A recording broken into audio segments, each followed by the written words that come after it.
these other cities, what their school systems are like. And when we craft legislation in Raleigh, we have to take into account those low achieving school districts. I know Jerry touched on a lot of things. I'm going to take just a little minute here and try and be Paul and Harvey and tell you the rest of the story, because like Jerry kind of alluded to in some of his comments, some of what you heard was a little slanted. They didn't tell you the whole story. They said we'd lost 5,000 teachers. Well, they didn't tell you that they lost 5,000 teachers in 08-09. And then they lost 3,000 more the next year. And then when there was a change in administration, 2,000 of those were added back, and then 1,000. And they've remained steady ever since. So those 5,000 teachers that they like to tell you they lost, they were lost a long, long time ago. And it's been difficult coming back. And why? Senator Tillman told you a little bit about the hole that was dug in. You know, in 08 and 09, the state of North Carolina had $800 million in salary reserve. Not only did they lay off 5,000 teachers, they blew through that $800 million salary reserve till the state of North Carolina had nothing. We had to rebuild that back. We had to add those teaching positions back. We had to add those teaching assistants back.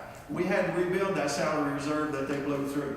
And when we finish this year, our salary reserve will be back up to $1.1 billion. So that if we ever face a recession again, hopefully the state of North Carolina won't have to lay off 5,000 teachers one year and 3,000 the next. So when you tell the story, tell the whole story. You know, it's really easy to do it over a 6 or 7 year period and not say that it all happened up front. Since we've took charge, a lot of what happened has been fixed. And you know what? When I went to school, I was graded on A through F. I got my feelings hurt a few times too, when I got a C or a D. But you know what? It just made me want to try harder and work harder and get those grades up. Now, is the A through F grading system completely fair? I don't know. Would 50-50 be better than 80-20? Possibly. But I like to tell these people that stood up here tonight and complained about it, that a lot of the things that you found out, you wouldn't have found out without the grading system. You know, you want to stand up here and say it just showed that the poor schools are underperforming. Maybe you wouldn't have had that data had it not been for that A through F grading system. So, can it be fixed? Yeah, I think it can be fixed. I didn't like being graded when I was a student, and I know schools don't like being graded either. And it ought to be fair, and I agree with you, it ought to be fair. I am in my second term as a legislator, so I don't have near the experience that Senator Tillman does, and I don't have an education background. Representative Hurley's also been there several more terms than I am, and I'm just learning, you know. And when you go into the legislature, they kind of put you in silos. They kind of look at your background and say, well, you know, you'll be better over here than maybe you are in education. You know, I think most of you know me and know I retired from the Randolph County Sheriff's Office. So my background is in law enforcement. So a lot of the committees I got put on were justice and public safety and government committees and everything like that. I have never been on a K through 12 education committee. So I've never had the opportunity to have those discussions in committees to determine, you know, where are our K through 12 schools going. But I can tell you, I did chair or co-chair the Community College Committee in the North Carolina House last year. And if you want to ask Dr. Shackelford here, the community colleges had a great budget this year. Now, did we fix all their problems? No. But don't forget, when we start talking about education in North Carolina, you've got the K through 12, you've got the community college, and you've got the university systems. And you need to talk about all of them. And you also need to understand, when you're talking about teachers, you have to understand that some of the teachers are federally funded, some of them are state funded, and some of them are local funded. And I'm not trying to throw anything back on the county tonight, but, you know, teaching assistants, teachers were cut on the local level too. A lot of those positions and teachers that were cut from local funding. Now, most of those have come back, with the exception, I think, of 500 or 600. But Had it not been for some of the federal teaching positions in 2008 and 09, we would have been a whole lot worse shape than we are. So, but anyway,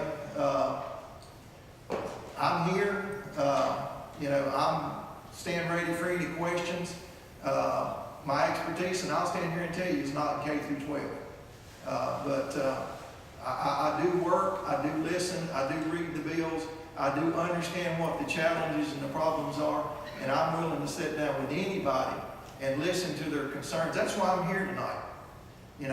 I knew when I came tonight that it was going to be a tough room.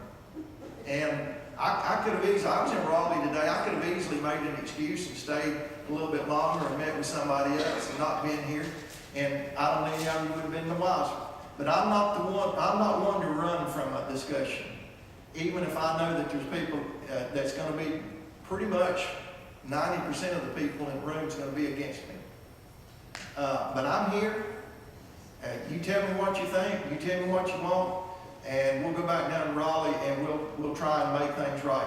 But I do think, and I would challenge any of you to say, we are headed in the right direction. Don't listen to a lot of those people that tell you education is so bad off as it is, because most of it is not true. And those of you in here that are worried about taxpayers, and I understand that, and I'll take up just a little bit for charter schools. I do believe that a parent ought to have the right to choose where their child goes to school. When it comes to the funding issues, I'll listen to the discussion on that, and we'll see where that goes. But a lot of you that pay property taxes, I want you to look down there at you are a charter school and realize that if that school wasn't sitting down there, that the Randolph County Commissioners would have to be considering raising your taxes to build another school. So you need to look at all of it, the whole ball of wax, the whole picture, before you make up your mind that how things are. Thank you. Thank you. I would like to thank the entire legislative delegation for your comments. It's very valuable to have your perspective. And I think the value in this gathering is that we get to hear all sides, and we're about ready. I'm going to put new batteries in this speaker now, this microphone now, but we're about ready to ask for opinions and questions from the rest of you who are here. The third part of the program is going to be where there are some challenges, individual questions to our representatives or to our presenters from Public Schools First, and or even to each other. I know Heather is here from URI Charter. There's been a lot of discussion about charter schools. Someone may have a question for her. So, and I apologize for not recognizing you at the beginning, Heather. Would you stand so people know who you are? So at this point, we have about 45 minutes before our hard stop. If you'll bear with me a second, I had left the batteries here on this table where I realized that's where they were. We'll see if we can get the portable mic going, because I'd like for the whole room to be able to hear each question or comment.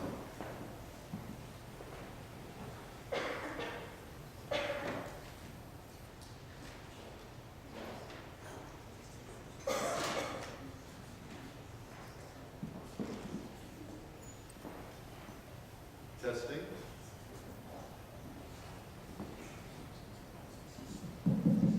It's working.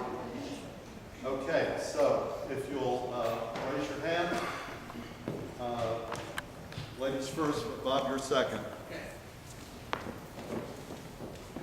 I would like to thank those who come tonight to speak, but I am a firm believer and supporter of the public schools.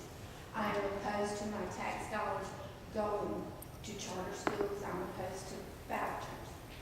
And we cannot, education is so important to this area and to this nation. So please take this seriously and think about it. I work in one of the public schools here as a volunteer, and there are some terrific teachers in this area in the public schools. And the charter schools, fine if you want to send your child to a charter school, but you foot the bill, not the taxpayer.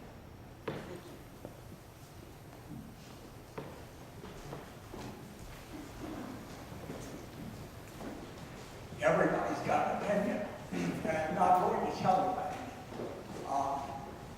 I do want to pose an opportunity because I think everybody in this room would agree we want to do better, and we don't want to spend any money that we don't have to spend. Everybody wants improvement, has a different idea how to get there.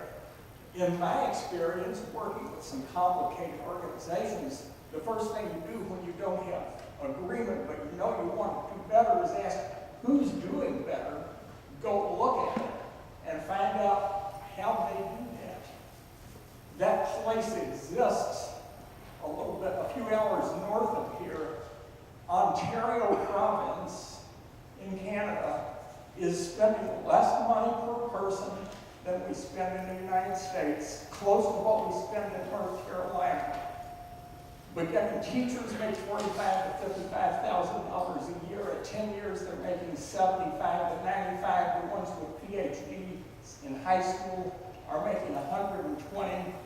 Yes, Senator Tillman, they have a national health care plan, so their health care is included, and there's an 11% of salary contribution to a retirement plan. It's stunning. The pay grade is about what engineers get there. They're spending less money than we do. Their top performing students headed for college, headed for high level academic programs, do about the same as ours. But their low income students are blowing hours away. They do things in a different way. Their test results on international tests are beyond anything we've ever even set as a goal. And my suggestion is just benchmarking what a lot of businesses do. Let's send a team up there and find out how they're spending less money and getting better results. Some educators, some business leaders, some other folks, and I would ask our education leaders and our legislators, would you consider supporting sending somebody to look at the best practices when we've got a world leader just a half-day trip away? Yeah, I'm for sending Pat Hurley. You bet. Good thought. Okay. Our next question is over here, so after. I wanted to speak on the voucher and the opportunity scholarships. Just a moment. My grandniece was weighing only 17 ounces when she was born, and she got down to 14 ounces, could fit into her daddy's room. Her eyes did not develop correctly, and she was really struggling in the public schools because really teachers have so many things to deal with in the public schools, plus all the testing that I hate, and one of the reasons I went down to Raleigh to try to get rid of. But she was struggling, and so she did get an opportunity scholarship into a Christian school. She was doing so well, she had to go to the blackboard or smartboard or whatever because she can't see it. She can't see it. Everything's right here, even without. She made the junior band club. She was doing great. But it was time for assessment. Every 3 years you have to be assessed. And where do you go to be assessed? To the public schools. They said she was doing so well, she didn't need the scholarship. So we did make a difference. Once they're assessed with a problem, with a handicap, they shouldn't be taken away from them. So we did get that fixed this year. But that's just one example when a parent should have a choice where their child goes. We fixed that, Pat.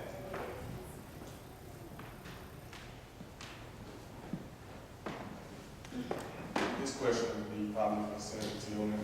I voted for some work for state senate, and I attended the John Lockett Foundation, pretty much probably just as you did, Mr. Tillman, or Senator, excuse me. Section 2 Article 9, Section 2 of the North Carolina State Constitution says, general and uniform systems